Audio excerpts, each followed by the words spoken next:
So, good evening, everyone, and a very warm welcome to the webinar today, Beyond the Uniform, Leadership, Purpose, and the Next Chapter. I'm Aditi, and I'll be your host this evening. Today's session is a very special one because we are exploring leadership through a lens that goes far beyond titles and roles. It is about resilience, purpose, navigating change, and discovering how the lessons we learned in one chapter of life can shape the next. It is my privilege to introduce our speaker today, Major Deepak Raj. A former Indian Army officer, Major Deepak has spent years leading teams in some of the most demanding and high pressure environments, where trust, clarity, and decisive leadership aren't just important, they are essential.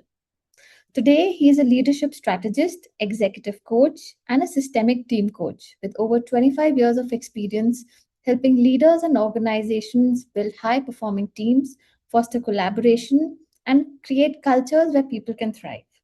In today's conversation, Major Deepak will take us through his remarkable journey from serving the nation in uniform to building a meaningful second career as a coach, a mentor, and an entrepreneur.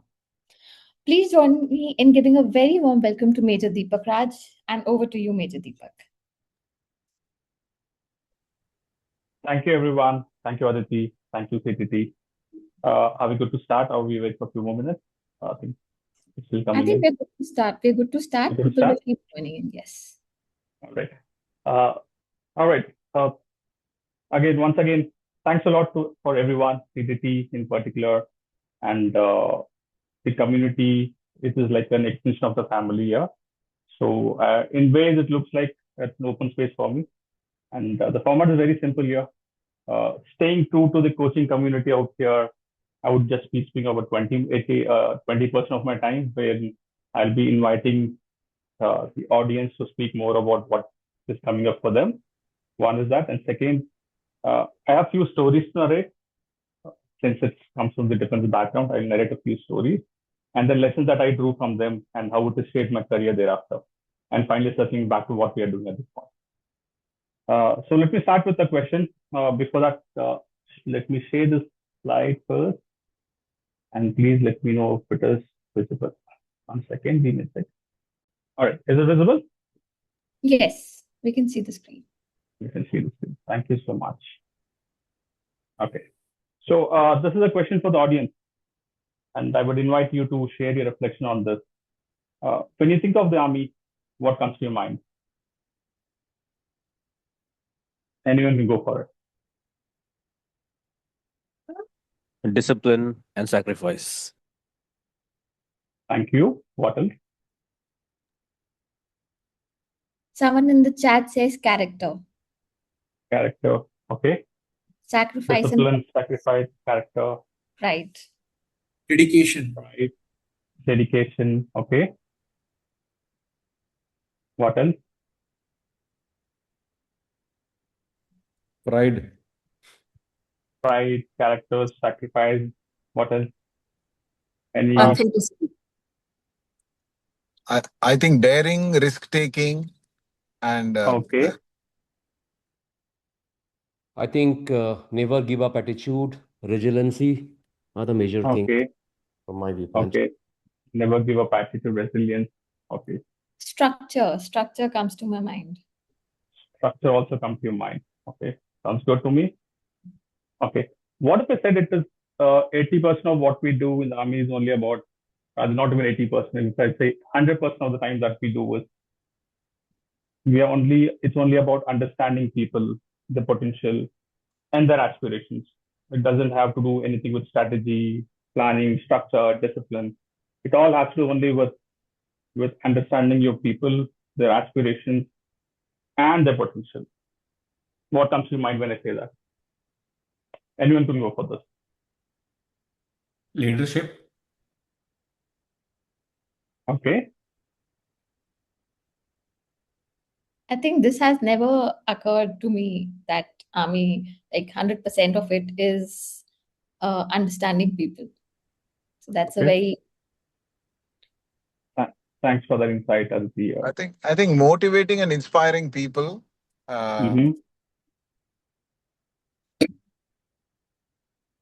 Thank you again. Motivating, inspiring people. for me, how it translates is that these are all modalities towards developing people. Ultimately, it's only about people and people. What you do with them is what you put all these puzzles together to get the people to do what you want to do.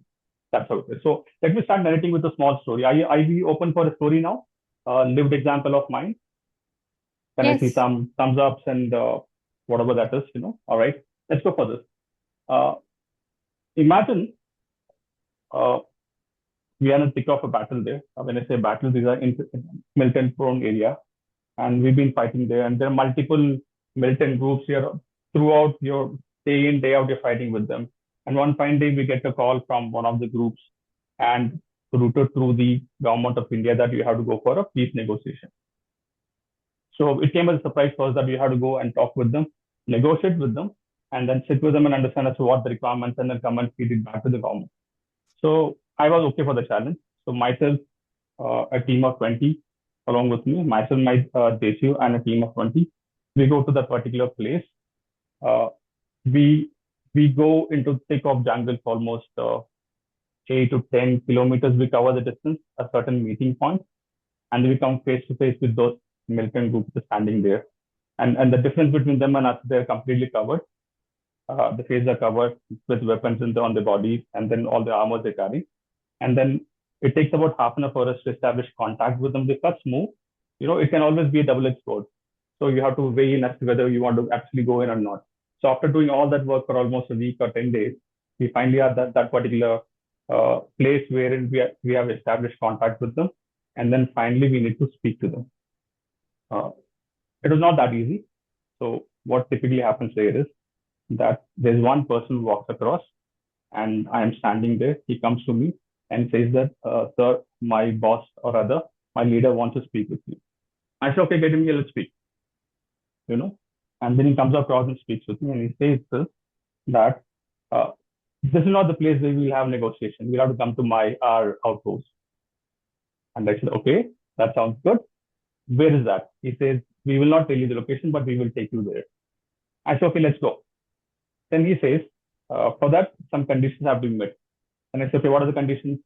First condition is that you'll have to strip all your bulletproof jackets and helmets and weapons and give it back. I said, okay, this is interesting. Second condition is this. Now that you've given it there, just 3 of you can come. That is 1, and 2 of you men can come with you, no one else. Okay, that sounds even better. Then I said, okay, let's do this. I turned around and look at me, JCU, and there is something written on their faces as to what's happening here. We never expected this to happen. I look around, and then sort of telepathy happens there. They say, okay, they're not there. I was not there. And I tell them, if I can use Hindi or sab, dekh lena. This is all he said. And we said, sab, aap hi apna dekh lena. That's it. These were the only words exchanged. And of course, I told them, through the gestures that keep yourself deployed here, safeguard yourself, and so on and so forth. Then 3 of us get blindfolded, and we walk for almost half a day. And when I'm walking, all that I get to feel is that I can feel the broken twigs, the breeze on my face, the aroma of the leaves that are broken, the grasses. That is all I get. And of course, I get to hear my heartbeat pounding every single minute, every single second. Half a day of distance is what we cover. We go to a lot of streams there. I can feel the water. I can feel everything. And while we're walking, studying that particular path towards that outfit to the militant camp, every single time, so half an hour later, those boys would tell me, the militants would say, are you okay? I said, I'm absolutely fine. Right? Then finally we reach the place, and then they take me towards there. We walk across. These are those bamboo shoots there. Go inside, and finally says, now you can open your blindfold. I open the blindfold. It takes me a couple of minutes to gather myself. Where am I? I look around, and after a few minutes, I see that I'm completely surrounded with a bunch of those militants, again, completely masked with the weapons on, and they're all looking at me. And I said, okay, where's your leader? The first thing I asked is, where's your leader? And I look back and see my 2 boys are there with me. They're right next to me. I had no idea whether they're coming with me or not, whether they're there or not. Nothing action in complete half an hour of half a day of the distance that we recovered. And finally, the leader arrives, we sit across, and they offer me, I would say tea, I think. They offered me tea to drink. And they asked, are you okay with this? I told them, I'm good. Pass me tea. So that was my energy there. I had my tea. Did not even think once that whether the tea is good or not. Did not even think whether it is worth taking that risk or not. We sat down, discussed something, and I got back. And again, another half a day of getting back to the from where we started. In the meanwhile, no contact whatsoever. I had no idea as to what's happening to the rest of the column. We get back. So, a question to the audience: what do you think is happening at this all this time? What do you think could have happened? What is that? Your reflection. If you were into my shoes, what is that you would reflect on?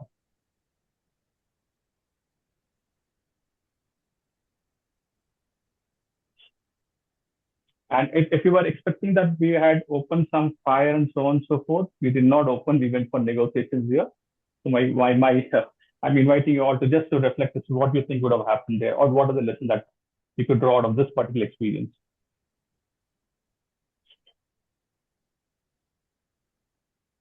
A lot of uncertainty about what Okay. direction would the negotiation go in. Okay. What else? I think a lot of inner work could have been going through your, internally, which possibly, you've been talking to yourself for the situations to, have the courage and build that, a kind of a negotiation conversation with a more positivity. I think that could have been happened to you. So true, Rajat. You're almost there. Thank you. All right.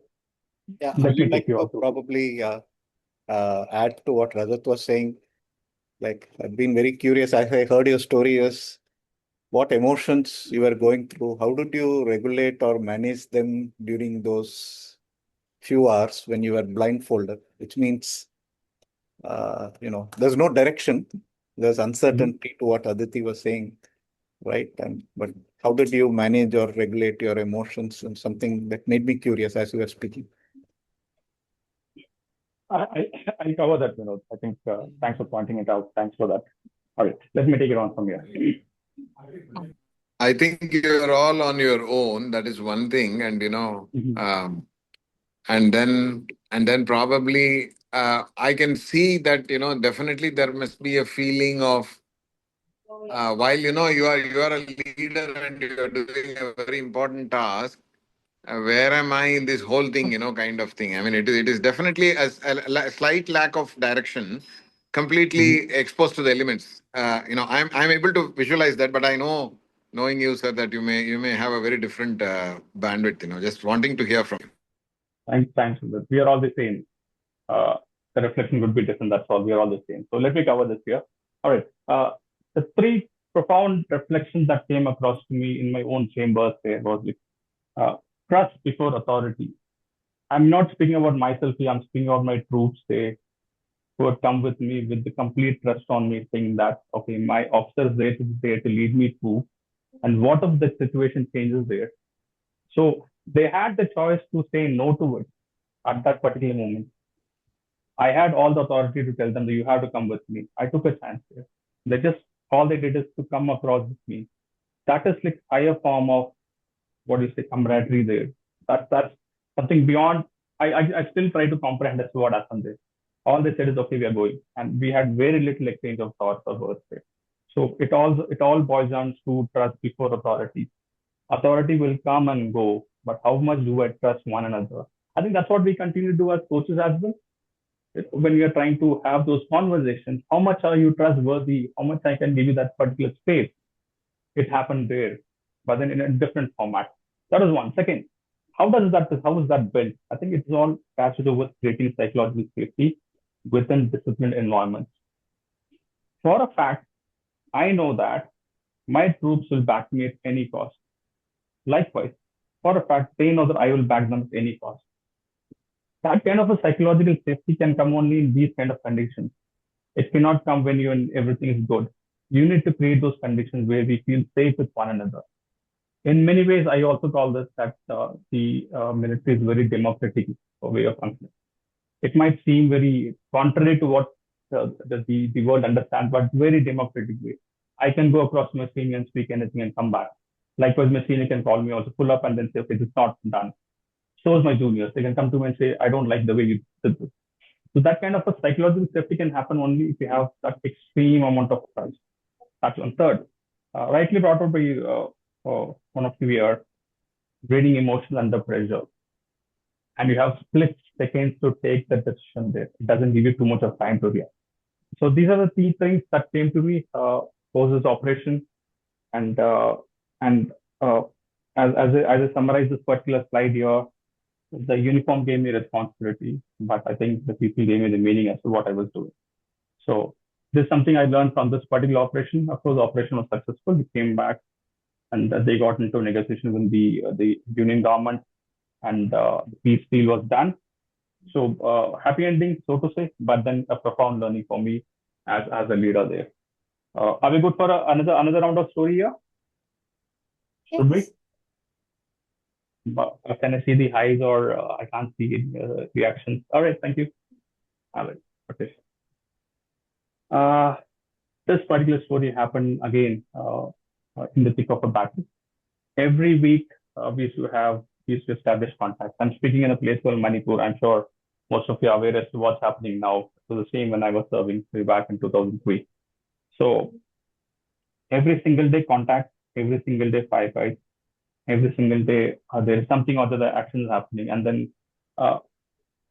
we get the intelligence sourced over a period of time that about 5 days of combat navigation, there's a post which is completely we need to go neutralize them and establish a point where we could transition from one place to another.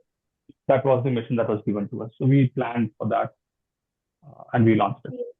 It took us about 7 odd days to reach there in a tactical maneuver. We reached there and we established contact there. Firefight starts. It goes on for almost 2 days, day and night, and from all rounds. And we did a good job in that sense. That quite a few numbers that we got from there. These are not the targets that we have back in the corporate office. These targets very different there. So we had a lot of skills there. And finally, there's something that we do before we start clearing that place and retrieving all those, neutralized militants. It's called mopping up. So what we do is typically your weapons are loaded and you start firing indiscriminately from where you actually, neutralize those. And then finally, after that, then you go for a search. You go search, retrieve them, and you have to come and hand over to the nearest police station. So that is the task by itself. That's the mission by itself. We all did that. Then it took us almost about another 4 or 5 days to retrieve those bodies, get them back and hand them over, weapons, ammunition captured, all those stuff. And then there is something called a debrief that happens. So during a debrief, what we do is we again chamber the weapons and clear the weapons so that there are no ammunition found inside and we don't have accidental discharge. We did all that, and then turns out that one of my boys, one of my troops had one ammunition, one round of bullet left in the weapon. And then I went and asked him that, why would you do that? I said that let's do mopping up first. When I say mopping up, clear everything. And why did you leave this particular bullet? It caught me by the answer what he gave. Any guesses what you would have told me? Anyone?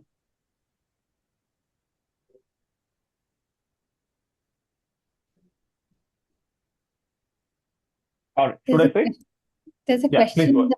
the chat. What is that? It says, did the idea of failure cross your mind for a short period? And then were you able to suppress it and replace it with the idea of collective success? Can I read the question? It's a long one. Yes. Is that, I get this one. Okay. Did the idea of failure cross your mind for a short period and then were you able to suppress it and replace it with the idea of collective success? Yes, 100%. There are doubts all the time, but you have to back yourself. I think that's where it is. I wish someone could help me translate this particular quote, what I often use while I was serving. This is in Hindi. If someone can help me out, I will be thankful for it. Should I go ahead and say what it is? And probably could summarize this answer for this particular question. So I would often say, हमें मौत से डर नहीं, जिंदगी से प्यार है. I would say, हमें मौत से डर नहीं, जिंदगी से प्यार है, which essentially means that I'm trained, you're not. My purpose is higher than yours not. Right? So here, of course, uh, the idea of failure, it does cross, but I'm prepared for it. And that is what is resilience, that every single time when you meet someone and every operation does not have to be a success. So the last few instances that I've shared here are about successes. There have been multiple instances where I failed. My first operation was a disastrous one. It was a failure, a major failure.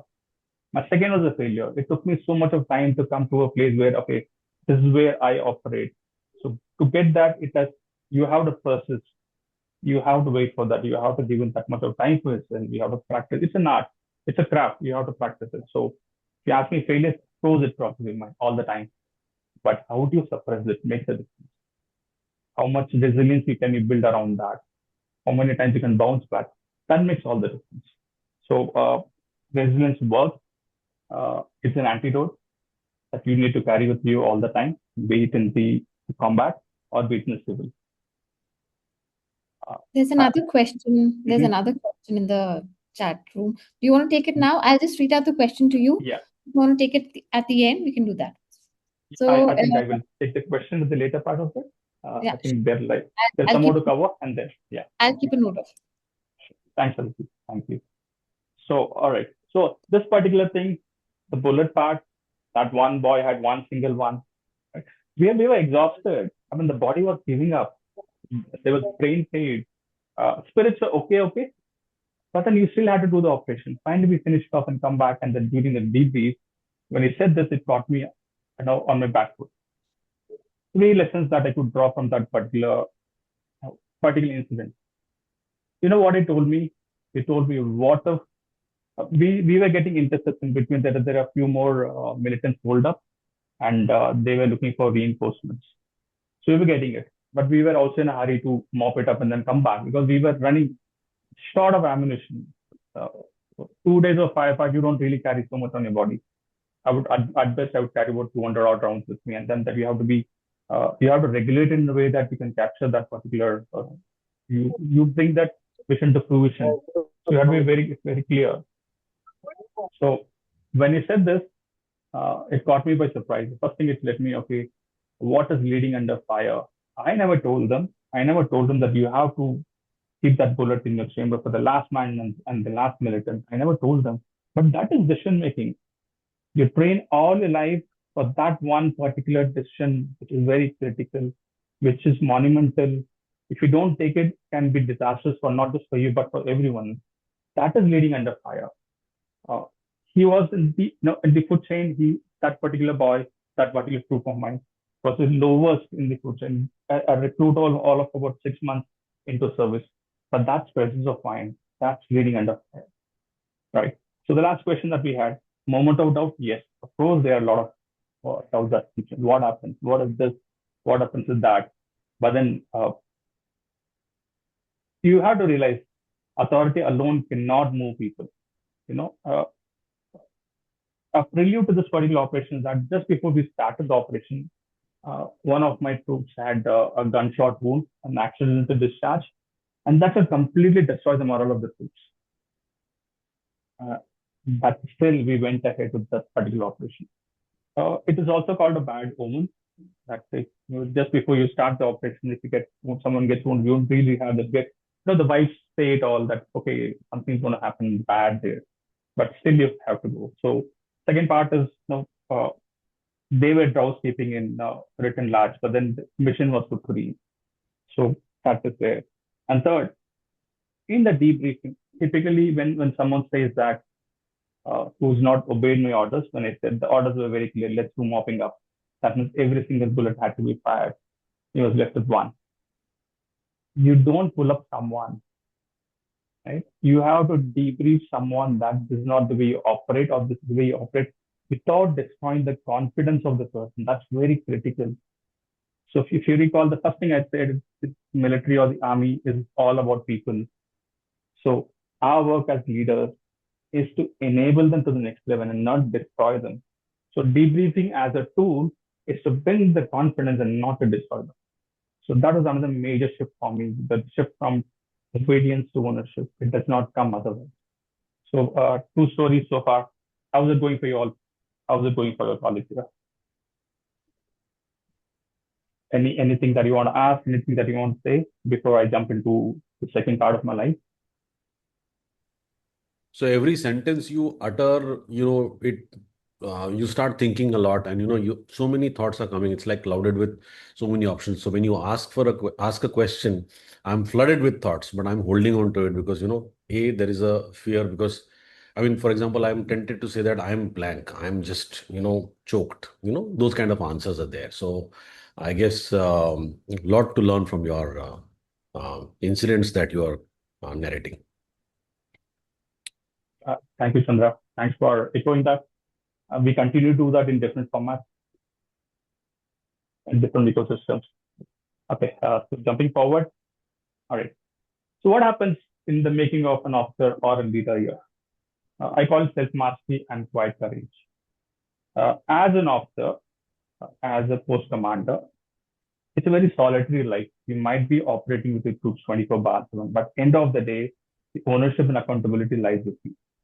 So some of the things that I would always do is get back to my tent, sit there, and regulate my emotions before I could study others. That's the only way to do it. You cannot be otherwise, right? And then and the power and the discipline to pause, to reflect, and to choose response over reaction. This needs to be practiced in private. That is the way your character gets defined. That is how, and if that gets defined over a period of time and you're sustaining that, you'll be seen very differently in the public. As we say in our coaching parlance, how do you bring yourself? It's all about self-mastery there. Same breath, how do you build this quiet courage throughout? The hardest decisions are made alone without an applause. I'm sure most of us recognize this. You will always make a decision when people are not around you, and that's the most difficult part. Holding a line of values, protecting the people behind me, and doing the right things when no one is watching. That is where true leadership was forged for me. So that experience of the battlefield shaped the way I look at life, and it holds good even till date. I think it will continue to hold the way I am. Right? So just the invisible work that all of us have to put in, that we have to invest 24 bar 7. So when someone speaks about high performance is what is a visible outcome of invisible work that just gets done every single day, every single minute. So as leaders, as coaches, this is what we continue to do. Anand just raised his hand. Is it okay that I'll take some questions once we're done with this? I'm keeping a note of all the All questions. right, sure, Latika. Sure. Thanks for the support, Latika. So getting back here, right? So often I get asked what is compliance and what is commitment. Right? Just a screenshot here. Compliance is people will follow orders and rules. Motivation states and there's no oversight. You don't need to comply with it when there's no motivation, right? And there's minimum discretionary effort there and build followers and not leaders. Here as leaders, our work is to create more leaders, right? So how does this get created? It's a commitment culture that we are looking at. We're trying to build. So ARM is all about commitment there. People follow purpose and values, and it's driven by internal conviction, ownership and accountability, and build leaders, not just followers. The legacy for me personally is about building leaders and not about following. Right? So just a run through, and finally, this is what I learned ultimately from me. Leadership is human. What happens if my rank is stripped, the title taken away from me?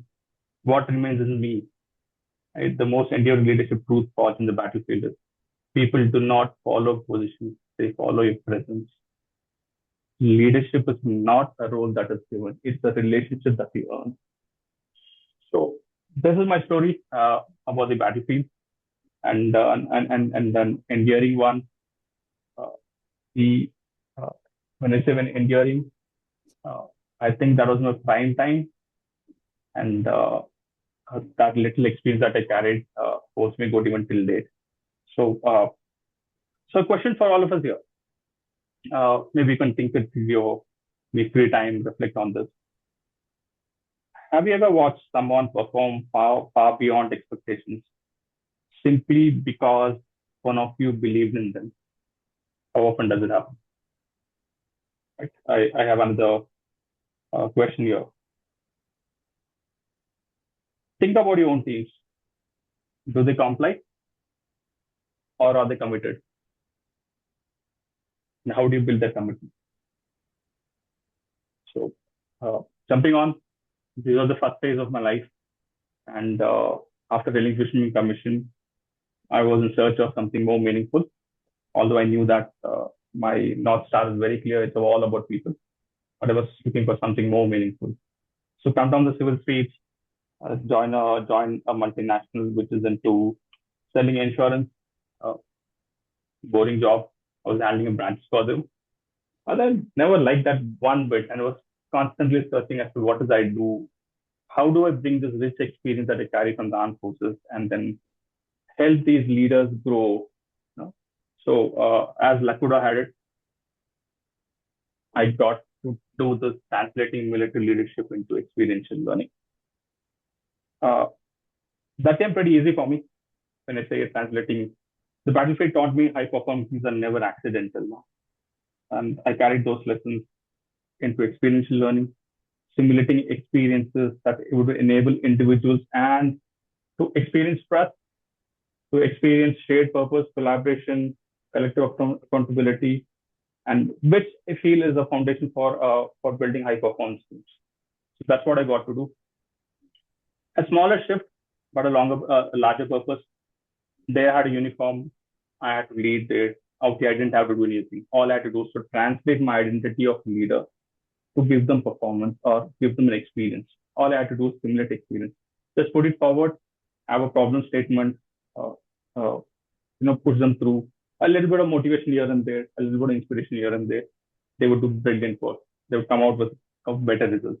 That's what it is. And again, coming back to values, creating challenging environments that build psychological safety, mutual respect, and resilience. So when I speak of experiential learning here, right from a rope course to a paintball to a larger trek, the backpacks and so on and so forth, we did a lot of things. Ultimately led to people building shared purpose, individuals moving beyond personal success stories or to embrace a common mission and shared ownership and outcomes. So this I did for almost good about 15 odd years, and the journey was good, very endearing again, once again. A lot of things to learn, a lot of things to contribute.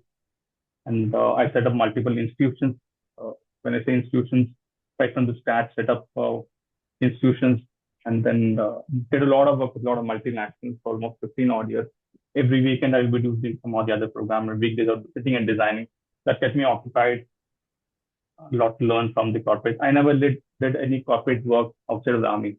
So I had no idea as to what happened, but all I knew that majorly folks work in silos in the corporate office. But again, there was a huge void. End of all the programs, the participants loved the programs, team bonded well, and memories were created. Yet I kept on asking myself one question often: were we changing behaviors? Were these behaviors translating to tangible results? I would help these leaders build high performance. Am I doing it? There's always this leadership vacuum in all of the leaders. Most often they're not genuine, or they want to be in a state that they feel okay. What they don't want to feel vulnerable, basically. So it adds to the way the team functions, and high performance doesn't happen. It's not a default function. Someone has to take a lead and get the teams together. So after good about 15 odd years, and then finally I said, okay, in between those 15 years, I felt that there was a need for me to somehow help these leaders see themselves, see the potential, right? So again, as this slide says that the uniform came off, but the leader remained in me. The greatest asset was not about my rank; it was the discipline, resilience, and the mission that I carried. Mission I carried forward. What did I do? Fairly simple, and translated my values, or no, I started moving into something called, you know, so as I say, like, coaching, right? So why coaching? Uh, every single time the leader would come to me, speak with me, I would say their perspective or the sponsor's perspectives, but I never had access to the teams. I never had an access to what the team was doing thereafter. So most of them would say, we want to have a team outing on experience learning, and it would be an annual or a biannual function. That's it. At best, they would come, have a great time, learn a lot of things, write some great reviews and get back. But the cycle continued. There was no developmental happening, and I had no privy to. Then that's when I feel, okay, how do I support the leaders here? How do I get the leaders to tap into what they're capable of? And I wanted to partner with them beyond the experience. So, and transformation necessarily needs persistence, tolerance, and tenacity to stay invested. That is where I got into this particular journey of coaching. And again, as I say, my mission never changed, only the way it changed. So, got into coaching, did a lot of work with them, and the quest to do more continued with me. It always remained. So I would see the leaders grow, but what's happening to the system as a whole? Right? It's as good as having a software. There's an upgrade of software in the leader, but there's no upgrade happening in the system. There's no upgrade happening in the team. There's no upgrade happening in how they function, be it daily meetings, be it accountability, or be it taking initiatives, or for the matter, be it setting norms. How are we working? How are we creating a culture around it? I would not get privy to. I said, okay, this is a missing link. That's when I got into systematic team coaching, where you're able to address all of this, and the journey continues from there on, right? And coaching transform leaders are the teams in the missing link here. Performance created only by systems and not individuals. That's my greatest journey through the journey of executive and systemic team coaching. So team coaching came into play, and then again, as I say here, I didn't leave the battlefield. I simply found a new battlefield where teams, not titles, determine success. So here we are in this particular journey so far, that from transitioning from a military leader to experiential learning to individual coaching one-to-one, and then finally coming to systemic team coaching. Okay, this is the time to build a team, high performance. Right? How do I sustain it, build, and then get to see the tangible results? So started doing that, and a lot of lessons through pure experience. Here we are, and then I'm almost there, and I'll take the questions in the next 5 minutes. This is a call for all of us here, and our greatest contribution is still lie ahead. These are my learnings, that how do we serve with purpose?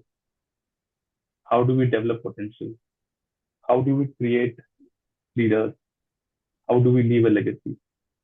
The greatest return on experience not we achieve ourselves, but how we enable others to do so.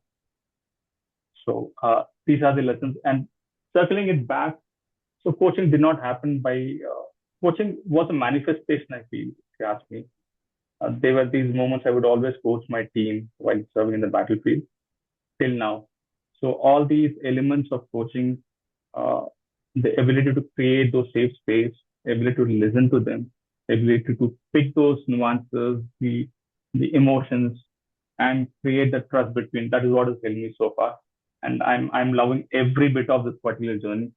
And here we are in this webinar, listening to my story. Yeah. So here we go. Uniforms may change, roles will change, but the privilege of developing people never ends. For me, leadership is a responsibility, and coaching is its natural evolution. What lies ahead, I have no idea, but I'm a high risk taker, willing to experiment, willing to work with people. Ultimately, giving back is what matters to me. And it was all about creating a space where people discover their own answers. It's not about me telling them. Uh, it's only about sharing experience. Instead of directing change, I just learned to partner with them and as they generate their own life stories. So I'm done and I'm here to take questions. So I'll stop share here and I'm ready. You can shoot. So I have noted down all the questions since the beginning. Mhm. So the first question that came was, I'm also curious to know how intuition is leveraged in situations with so much ambiguity and risk. Hmm. Beautiful question. Yeah. So the beauty of serving is that you don't prepare in isolation. You prepare in a group. If you don't have answers, seek for them. Right. So when it comes to intuition, uh, you have to take decisions there, and you go by the past record as what you've done. That guides you as to take it what is right and what is wrong. The only in terms of when I speak of particularly in my combat, the only uh, consideration I would make is that is there any collateral damage or not? If there is no collateral damage, I was very clear in my mind. My troops were very clear we're going for it. If I could see that even there's 1% of the collateral damage that could happen, we will not take that action. When it's in action, not fire it. So when you speak of intuition, it all boils down to how much you carry within yourself. How much, how much of, uh, how much have you trained yourself? How much you train others, and how much you've been able to enable themselves. Uh, Success is never a result of an exception leader. Let me tell you this. It's a collective work. No, no man has achieved it alone. You have to work with, you have to enable them. You have to take feedback. So when you speak of intuition, it works well in situations when you can think you have time to think and collaborate. Please take that much of time, but decide. Indecisiveness is not good. I hope I've answered this or partially. I believe yes. Okay. So the next question is, did you empower your people to some extent, and what boundaries did you set clearly with them? I'll Hmm. combine a couple of questions so that maybe if you want to answer them together. Yeah, So please. one was that what boundaries do you set clearly with people? What Mhm. traits, practices, or OLQs in the armed forces are already a coaching competency? Very interesting question. Oh, very interesting. That's very interesting. Good. A difficult one too. Yeah. Okay. All right. Coming to the first one, how do you inspire? For me, the definition of leader is very simple. The ability to lead yourself. If I'm able to lead myself, I can role model for others. It's fairly simple, right? If you can role model, they know what needs to be done. One part. Second part, I've always believed in empowering people, not giving them decisions. So anything that they would come across, or I would say, what is your answer? What do you feel is the most optimum answer? Let's choose from that. So constantly you're building the capacity to think and take decisions and not guiding them all the time. There are occasions we have to be very firm. There are occasions we have to be very firm with them. To the extent that I would say I would dismiss them off, but often it would always work that I would ask them, okay, what is your opinion? What do you feel is right? Let's do that. And that is what I took to my, after transitioning to the corporate roles, that's what I did with my team. I would always ask them, don't come with the problem with me. If you have a problem, think of a solution as well. Give me 4 or 5 choices. Let's sit together. Let's discuss. Okay, which option we will choose together. That's a very democratic way of working than someone walking into my office and saying that, sir, you're my senior, so you have this experience. Can you help me here? I'm there to help you, but then do your work. And then we'll decide together, right? That's for the first part. Second part of the OLQs, and that what everything is interlinked. Every single thing is interlinked. Today, if you ask me, what is organization? It's a cluster of potential. It's a cluster of desires and aspirations. What is the glue in that? Same thing that is what we do here in coaching as well. We are trying to unravel what they are. It's like onion, right? Every single layer we're trying to peel them off and see what the core is, what is that is driving you. That's what we do. So every officer like quality is as good as what we do in the coaching. Everything interlinked. I wish we had the time to take each of those threadbare. But if you ask me, uh, just imagine an onion of the equalities of the right in the middle. What is the core principle? What is the value that you carry? No difference, right? You can call it hostile equality for the armed forces. Why don't we call it a manager or leader equality for the corporate? The same thing. It's a choice of word, but the values remain the same. I hope again I've been able to answer partially. Yes. All right. So, next question is, do you mean as a leader, you do not have to show your fears so that you don't discourage your troops, even if there is reason to be afraid? Okay, I will narrate my story here. This is a beautiful question again here. Fear is real. It is there on your face. So, it might sound funnier, but again, I'll take this. Okay, we all have the little child in. Before every operation, I would lock myself into my room, munch some chocolates, and I would put on those days the VCR or VCDs. You know what I would watch? Any guesses? Watch any idea? Anyone? Any wild guesses? Some comedy movies. Close there, very close there. What else? Tom and Jerry. Cartoons, Tom and There Jerry. you go. There you go. Yeah. Tom and Jerry. Before every single operation, I would watch Tom and Jerry. I would know my gut, my intuition would tell me that this probably would be my last operation.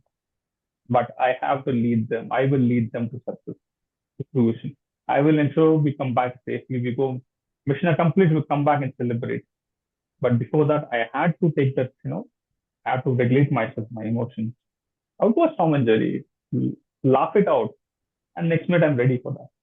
Next minute with my weapon, everything cut it on. Let's go. So let's go. So I would do that. Yes, fear is real, right? And I'm not a madman to not have fear. So I did have fear, but then that's what it is about overcoming fear, right? I mean, the life itself, if you ask me, it's a journey of overcoming a lot of things. So in some way, I do prescribe this.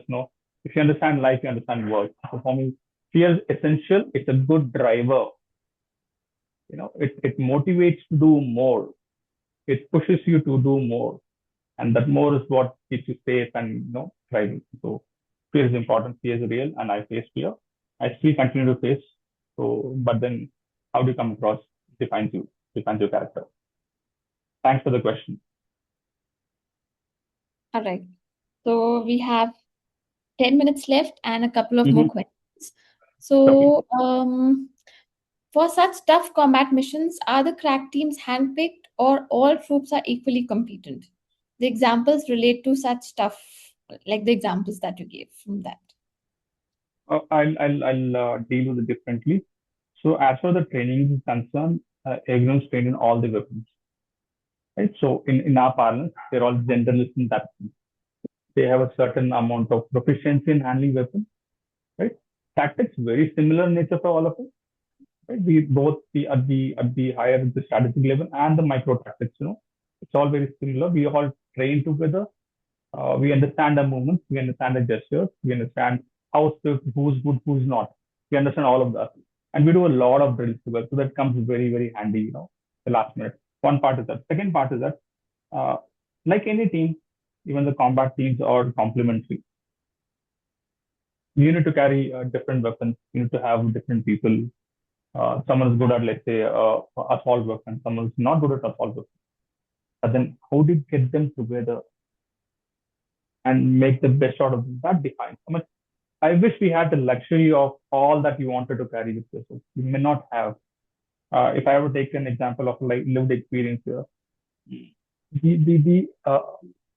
the forests or the jungles or the combat zones of Northeast, there are a lot of bamboo shoots there, and then a lot of steep mountains, and you have to climb those peaks and then go to neutralize them and all.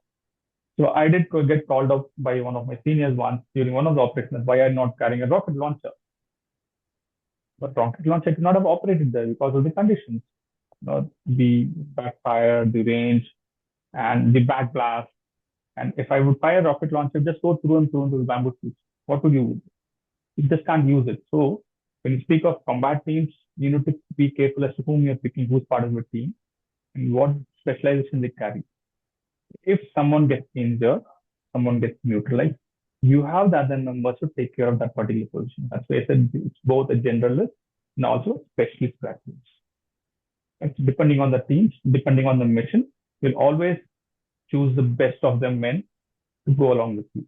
So when I spoke of the first example, those 20 people, I knew that what would happen if in case something would happen to me untoward. So at the backing was there. So you plan, and these are mission driven, right? I mean, every mission is critical there. And there's a lot of accountability that lies on you. There's a lot of responsibility you carry. When I say responsibility, accountability, just not restrict to the people who are there with me in the battlefield.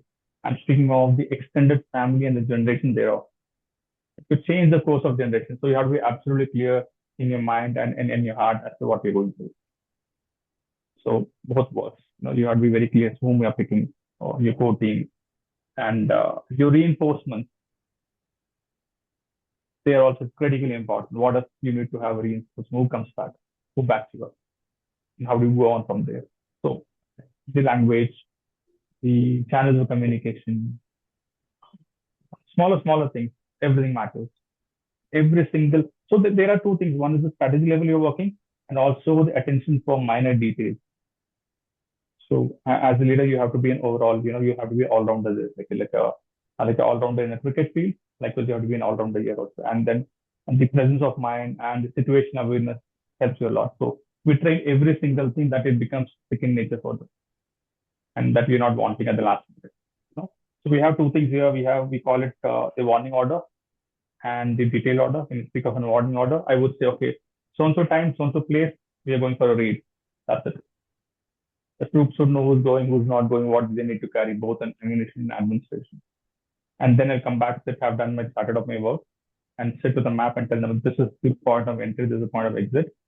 Okay, this is the route march, this is where we're going, this is who so-and-so will long here, so these are the flanks. So that's how it works. Right? So combat teams, that's how they work. So pick and choose the best for all the missions, and continue to work on the others to bring them to this level that they're ready for the next. So both go hand in hand. Okay. All right. So, so in military communication, military communication emphasizes clarity and obedience. Yes, sir. Done, sir. In civilian leadership, we also seek psychological safety and empowerment. From your perspective, how can leaders move from obedience to ownership while still maintaining accountability? All right. Okay. Interesting, yeah. And I wish there was what do I say? We had a script on this. All right. Let's let them clear. Try and consider, this is my opinion, right? Try and consider the workforce that you have back at office as an extension of your family. Right? That's how I worked all my years. The 27th year of my life in terms of my work, but I've always seen them as an extension of my family. With family, you want to approach in a certain way, right? So for the recruiters out here, for the HR folks out here, and the leaders who've been able to get people on board, every single time something untoward happens, is it possible for you to look back and say, what is the reason that I got this person into my team?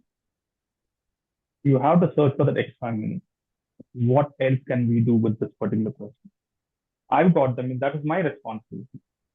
So that is when you start building obedience here, right?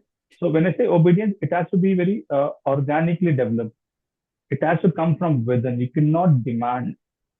And today's task force, today's generation, they have very, very clear in as to what they want to pursue in their lives. So like yes, we won't tell them why is this not been done. It will not work. But you have to work through getting the obedience because you're treating them as an extension of your family, and you see that you take all that you're seeing is good for them. What is that you will become if you start doing this? Guide them, coach them, mentor them, but give them the space to experience it. Often we don't give or create enough of space for them to experience. We are always looking at quick wins, 30s, 60s, and 90s. It doesn't work that way. Potential takes a lot of time for someone to develop, the talent to a potential there. So give them that much of space, create the environment, create the safe space that they can come back to you and say, I didn't like this space, right? You will build a different perspective of them. Every single time you offer that particular safe space, you will see that they will continue to surprise you. It's worked for me. And that hopefully it continues to work for me. It's always given. So everyone has a certain agency to carry, right? Can we build the agency around them? That's why I spoke of, when I speak of leaders, the work of leader is to create more leaders, not followers. So I look at my reportee as a leader in the making, right? So I will share my wisdom. I'll create a space. I will coach them. I'll try and understand and unwrap them and see that, okay, what is the drive that they carry within themselves? What is the identity that they want to create for themselves? Create the safe space and see magic will happen. One, second, have a little bit amount of tolerance when you're working with them. Immediate results will not come, it will take time. So you can maintain that, you can sustain it. And also the ability to understand that the difference between scaling Mount Everest and scaling Mount Stupid. So that comes with a lot of maturity here. You are able to analyze that, what is Mount Stupid and what is Mount Everest. Same with that's my honest opinion. You could do. Right. So we have 2 minutes left and 3 questions. I'll just read them all out to you. And so one is, would you say the army training and environment supports the development of desirable attitudes, qualities, and skills in people across levels and designations, and also provides the external conditions that enable desirable behaviors? Or does it vary with leaders? One is that. Okay. That's a good question again. A short answer, yes, it does. With a little aberration, there are leaders who are mercurial as well. So I'll not discard them. So that's part of everywhere, not just the armed forces. It's there around across all the global corporate office or any workplace for the matter. But enabling is a function which is constant in nature. It's not a one-time function. You have to continue to do it. You have to put processes in place to enable that particular safe place for them to develop. And there's no escape. And it's a hard work. It's a long drawn toil. You have to continue to do that. Right? I'm sorry, I forgot that. What is the last thing you spoke of? It was and also provides external conditions that enable desirable behaviors. Yes. Do the external conditions promote that desirable behavior? Yes. Or is it leadership? Is it person based? Is it? It is a combination of both. Let me cite an example. What happened to us during the pandemic? Everything was shut, and all of a sudden, all of us found ourselves to be very empathetic. What happened to when the pandemic went out to become when the lockdowns were lifted? What happened to us? Right. So we have this dichotomies within us. How do you draw a balance? There are those pulls and pressures always, all the time. Right? There's a good and the bad, and yin and yang is happening all the time. So is leadership, so is operations, so is what's happening in the workplace. How to bring in the balance? How to bring sanity? End of the day, you have to bring sanity also, right? You cannot lose yourself in the quest of developing others. It's a higher order, but you cannot lose yourself. You lose yourself, you are not role modeling yourself for others, then you lost the complete game. So external factors matters, but who's responsible for creating it? Leaders. If you're able to create the external factor, it will have a rippling effect on the internal factors and vice versa. If you're good by heart, everywhere you go, you will continue to do good. Right? If you're not good by heart, irrespective of the environment that is given to you, you might again continue to falter. But choice lies within. What is that you want to embrace? Right? So as leaders, it is our responsibility and accountability to create those factors around everyone and see where we take them. So that's my short answer here. Thank you, Again, Major Deepak. not prescriptive. I'm sorry, it's not prescriptive. That's my reflection. Sure. Thank you, Major Deepak. Our time is up. We do still have a couple of questions. What I'll do is I'll pass on the questions to you, and we'll All see right. if we can find a way to pass on the answers to the audience in something. Certainly, more than happy with It that. was a very, very insightful session, and it was so good to hear your stories. And it's especially very close to my heart because I come from an armed forces background with my father being in the army. So it was just amazing listening to you and everything that the armed forces has to teach us in everyday life. Thank you so much. And thank you everybody else for joining in and for having all these amazing questions and taking the webinar to a next level. Thank you so much, everyone. Thanks to all. Last part was thanks to everyone who's been patient here. You've been one of the better audience for me, I must say. And at times I feel that this particular CTD family, the extension of the family is cheers for one another. Let's continue to be a cheerleaders for one another. Thank you so much. And God bless you. Let's continue to drop. Thank you. Thank you. Thanks, Yes. Aditi. Thanks, Aditi. Thank you all. Thank you so much. Bye, everyone. See you.